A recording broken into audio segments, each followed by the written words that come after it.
बहुचर्चित कंटाबांजी ममिता मेहर हत्याकांड घटना को नहीं पुणी थे सीबीआई तदंत दावी करिसेंती नवनिर्वाचित कंटाबांजी विधायक लक्ष्मण बाग।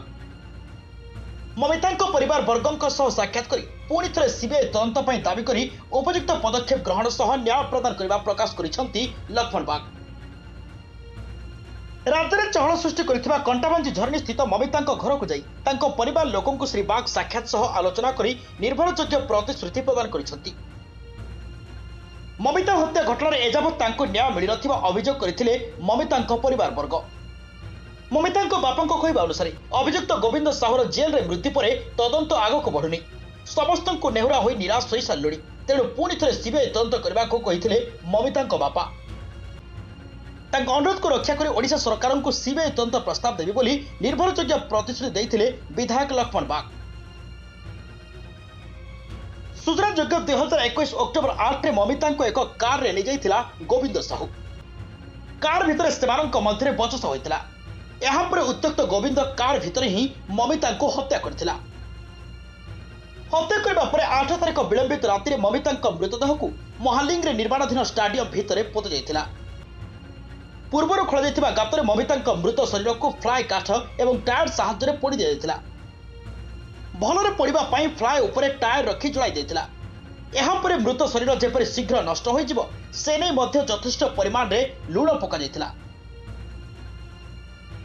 दिनक पर गात को पोतिबा पई जेसीबी ड्राइवर को कहिथिला गोविंद। जेसीबी ड्राइवर को पुलिस पचरा उचरा पर से सत स्वीकार करथिला। यहाँ पर अभियुक्त गोविंद साहू को गिरफ्त करथिला पुलिस। ममिता मृत्युर मुख्य आसामी अभियुक्त गोविंद साहू कंटाबांजी जेल रे थिबा बेले बेकरे गामुछा लगाई आत्महत्या करथिला। परे तांको चिकित्सालय नेथिला सेठर अभियुक्त गोविंद को डाक्टर मृत घोषणा करथिले।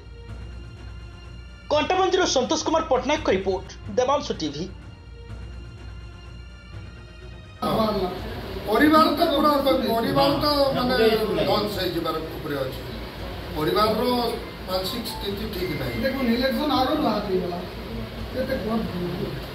हालो बे आमे सरकार पाखरे दाबी काना जणाबो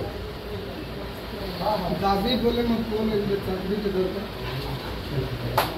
जे नो मदिने हमर आमे न्याय के न्याय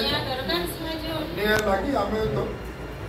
सीबीआई तो जेन दाबी करियो जाखले तो ताकर पाके आमे जेन दाबी करियो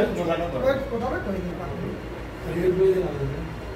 हमें जेन दाबी करियो के जेन न्याय दरकार से न्याय पहले एकरे होला ले मोर लागे ठीक साहाय्य करो चाहती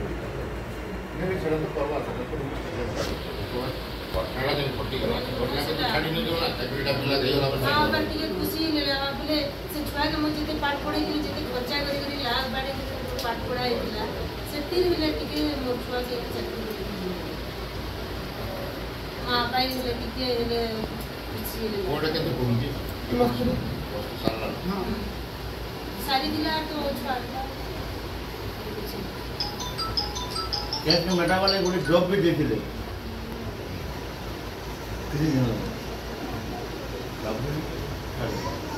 हां सो लगा कि से हाथ को ले मोर हाथ को ओ वेलकम दिगन जा आदित्य बिरला की दे दिले मैंने ने तर पर आगे हमें भूगा छे तारे से जो मां भाई छाड़ी गेली मैं रहनी पाए भी तो बीमारी गलो मैं संबलपुर में नहीं पाए तो पाके देना को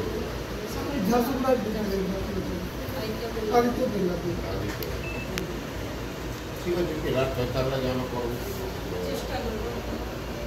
पेटा को हमके न्याय दरकार और मोटी भी था न्याय लगे हमें आगे बढ़ने से गई इंक्वायरी होगी और किसी इंक्वायरी होगी तो जुग जुग की कथा के भूली नहीं पारो जुगे मोर भी तेरे आबर सहित जेतु घर तराती हमें अच्छो सब बेले आबर तुम जान जेते बेले जे समय सब बेले सांग साथी मान भी बुझुछो नोना मामू केनता अछन माँ बापा केनता अछन सब बेले पजरा बारे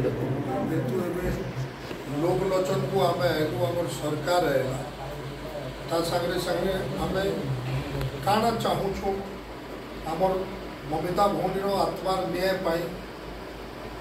विगत सरकार तो न्याय दे नहीं पारला आपण माने तार अविचार के देखिक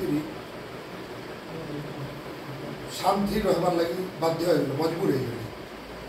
आम जे अनेक कथा दाबी करी होथबो आमर मन रे काना अछि दाबी करतो एबे तो हमर मोर पूरा इ कर चाकरी के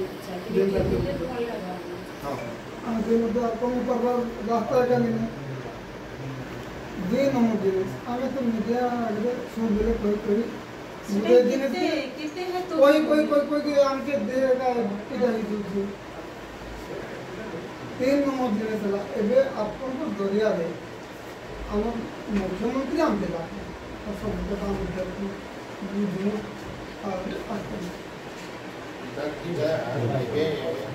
हमें तो आम जो भविष्य गोविंद साउटा